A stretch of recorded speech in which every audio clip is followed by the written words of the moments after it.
Hello friends, good morning. आज हम लोग पढ़ेंगे क्लास 10th के लिए साइंस फिजिक्स में उत्तल दर्पण में सिद्ध करना है 1/f बराबर 1/u प्लस 1/v।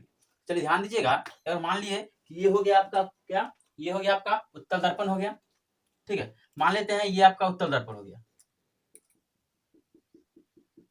ये उत्तल दर्पण हो गया।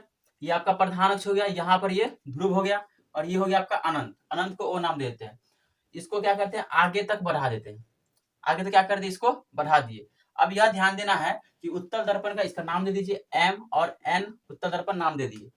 उत्तल दर्पण में जो होता है वस्तु को दो कंडीशन में रखी जाती है। पहला अनंत पर रखी जाती है, और दूसरा अनंत और आपका होता है क्या, ध्रुव के बीच। इसमें क्या करते हैं कि अनंत और ध्रुव के बीच एक वस्तु को रख देते हैं। उस वस्तु का नाम दे देते हैं A और B, और ये गया आपतित किरण, और किरण जाने के बाद ये दर्पण से टकरा करके ये वापस लौट जाएगी। और ये जहां पर इसको आगे तक बढ़ा दीजिए। क्या करना है, इसको अब आगे तक बढ़ा देना है, और ये जहां तक जाकर के मिलेगी वो हो जाएगा आपका फोकस हो जाएगा। फोकस हो गया। अब एक और किरण जो होगा, इसे जब दर्पण पड़ेगा, पढ़ने के बाद पुनः लौट जाएगा, और इसको क्या कीजिए, आगे तक आप मिला दीजिए। ये जो मिला दिए, ये क्या हो गया आपका, वक्रता केंद्र हो गया। वक्रता केंद्र हो गया। और एक किरण और अन्य लीजिए जो यहाँ ध्रुव पर जाकर के पड़ेगी। पढ़ने के बाद क्या होगा, यह वापस लौट गया। और इसको क्या कीजिए, साथ से इसको मिला दीजिए आप। इसको इसमें क्या कीजिए, मिला देना है आपको। ठीक है, तो ये यहाँ पर जो मिला, यही प्रतिबिंब का निर्माण हुआ। इसका नाम देते हैं ए डैश और बी डैश नाम पड़ गया। क्या पड़ गया, ए डैश और बी डैश नाम पड़ गया।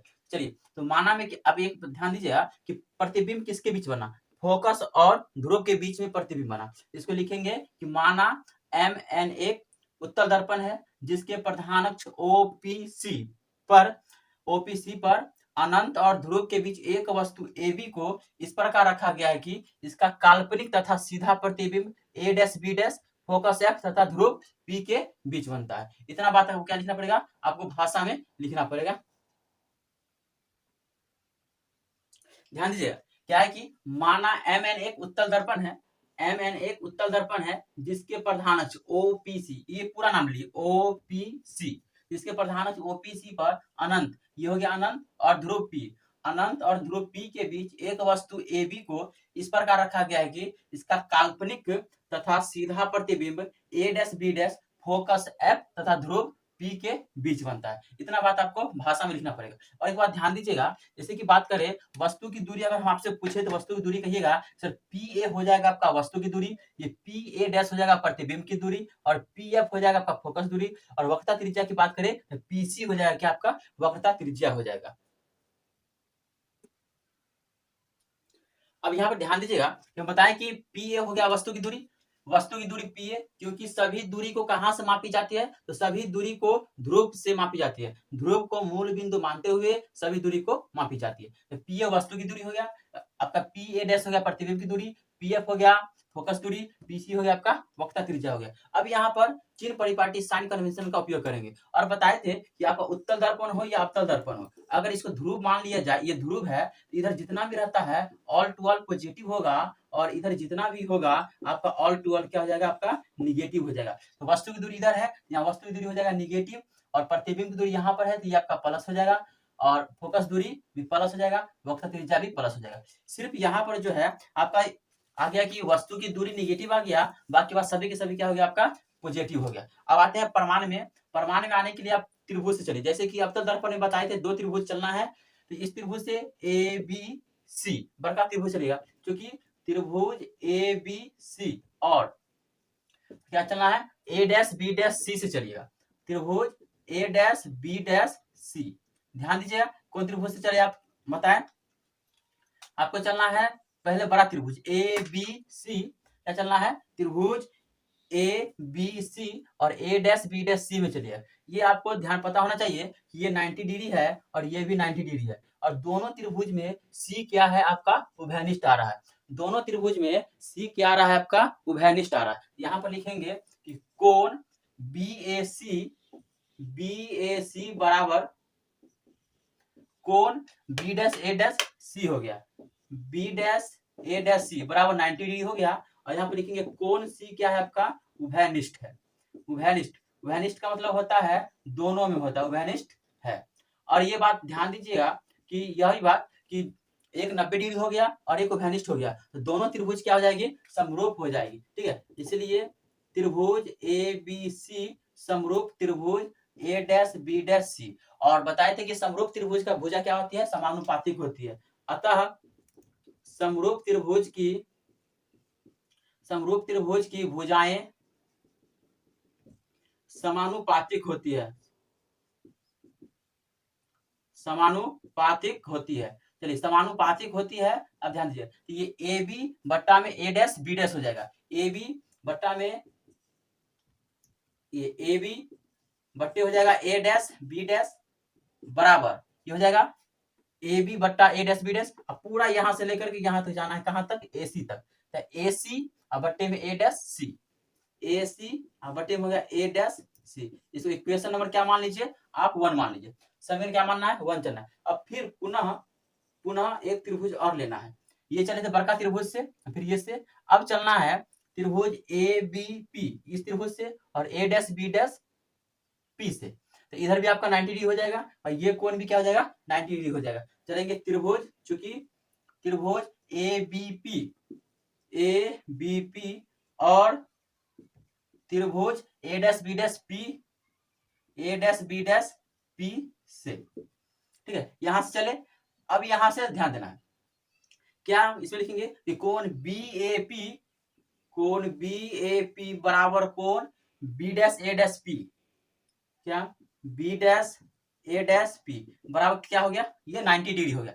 अब यहां पर ध्यान दीजिए कि ये दोनों त्रिभुज की अगर बात करें, दोनों त्रिभुज का शीर्ष एक है, यहाँ पर उभयनिष्ठ था, यहाँ दोनों शीर्ष क्या है इसका, दोनों त्रिभुज का जो है शीर्ष एक है। तो यहाँ पर लिखेंगे कोण ए बी पी, कोण ए पी बी बराबर कोण ए डैश पी बी डैश, कोण ए डैश पी बी डैश। क्या है, यह शीर्षाभिमुख कोण है, शीर्षाभिमुख कोण। अब शीर्षाभिमुख कोण के कारण यह क्या हो गया आपका, बराबर हो गया। ठीक है, शीर्षाभिमुख कोण के कारण क्या हो गया आपका, यह बराबर हो गया। यह कोण आपका क्या हो गया, शीर्षाभिमुख कोण के कारण बराबर हो गया। तो चलिए, शीर्षाभिमुख कोण के कारण बराबर हो गया, तो यह जो त्रिभुज होगा दोनों क्या हो जाएगा, समरूप हो जाएगा। इसीलिए त्रिभुज ए बी पी समरूप त्रिभुज ए डैश बी डैश पी, और समरूप त्रिभुज की भुजाएं क्या होती है, समानुपातिक होती है। अतः समरूप त्रिभुज की भुजाएं समानुपातिक होती है। क्या होती है, समानुपातिक होती है। जब समानुपातिक होती है तो जिस प्रकार यहां किए उसी प्रकार यहां भी हो जाएगा आपका। तो चलिए ध्यान दीजिएगा आगे, तो हो जाएगा आपका ये ए बी बटा में ए डैश बी डैश बराबर ये पी ए बटा में पी ए डैश। इसको इक्वेशन नंबर मान लीजिए 2। क्या कर दिए, जब दो त्रिभुज समरूप हो जाती है तो दोनों त्रिभुज की भुजाएं क्या होती है, समानुपातिक होती है। तो ए बी बट्टा में ए डैश बी डैश कर दिए, ए बी बट्टा में ए डैश बी डैश हो गया आपका, और ये पी ए बट्टे क्या हो गया, पी ए डैश हो गया। क्या हो गया, पी ए बट्टे में पी ए डैश हो गया। अब दोनों त्रिभुज में देखिए, तो दोनों त्रिभुज में देखिएगा कि LHS आपका बराबर है। क्या है, LHS बराबर है, तो RHS भी क्या हो जाएगी, बराबर हो जाएगी। तो समीकरण 1 और 2 से, समीकरण 1 और 2 से, समीकरण 1 और 2 से लेंगे, जब LHS बराबर हो जाएगी तो RHS भी क्या हो जाएगी, बराबर हो जाएगी। तो ये हो जाएगा AC बट्टे में A डैश C बराबर ये PA बट्टे में PA डैश हो गया आपका।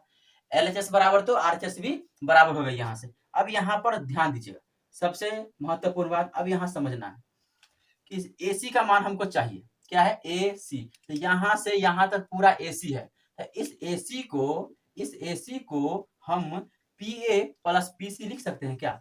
इस AC को, पूरा AC को बताए यहाँ ध्रुव से लेकर चलना है। क्या चलना है, ध्रुव से लेकर के चलना है ये P से। इस AC को PA प्लस PC लिख सकते हैं। क्या लिख सकते हैं, PA प्लस PC लिख सकते हैं। तो ये हो जाएगा, यहाँ पर लिखिएगा PA प्लस PC, पूरा का बट्टा हो गया आपका।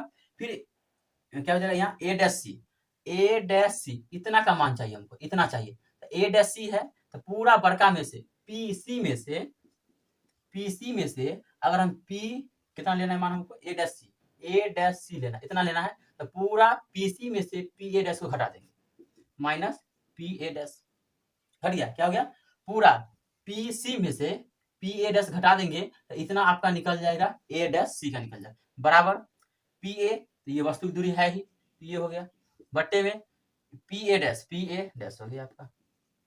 अब यहां से यह क्या करना है आपको कि इसको अब मान सब बैठा दीजिए यहां से, तो पी ए कितना है आपका, पी ए है माइनस यू, तो माइनस यू ये प्लस हो जाएगा पी सी हो गया आपका प्लस 2f, पूरा का बट्टा हो गया आपका, पीसी हो गया प्लस 2f, ये माइनस पी ए डैश हो गया प्रतिबिंब की दूरी भी, बराबर पी ए तो हो जाएगा आपका माइनस यू और बट्टे पी ए डैश भी, नीचे कटने रहा है, चलिए ठीक है नीचे। अब यहाँ ध्यान दीजिए, अब इसको क्या करते हैं, क्रॉस गुना कर दीजिए, आपको क्या करना है, क्रॉस गुना, u को माइनस प्लस हो जाएगा, यहाँ पर माइनस u को v से गुना करिएगा, आपको हो जाएगा माइनस यू भी, ये हो जाएगा, ये u भी हो गया, फिर ये प्लस प्लस प्लस 2f भी, बराबर प्लस सॉरी ये माइनस प्लस माइनस 2fu ये माइनस माइनस प्लस vu, इतना आ गया, इतना आ गया। तो आगे ध्यान दीजिएगा, अब दो कोई एक रंग हो तो उसको एक साथ कर दीजिए, कौन कौन एक रंग है, अब यहाँ पर ध्यान देना है, जैसे कि ये माइनस में है u भी, यहाँ भी है u भी प्लस में है, इसको उस पार भेज दीजिए, तो ये हो जाएगा, अब यहाँ पर बचेगा 2f भी, ये माइनस है, इसको उठा करके इधर ले आइए, तो 2fu बराबर, ये माइनस है उस पार गया तो u भी, और बराबर में ये है u भी प्लस u भी।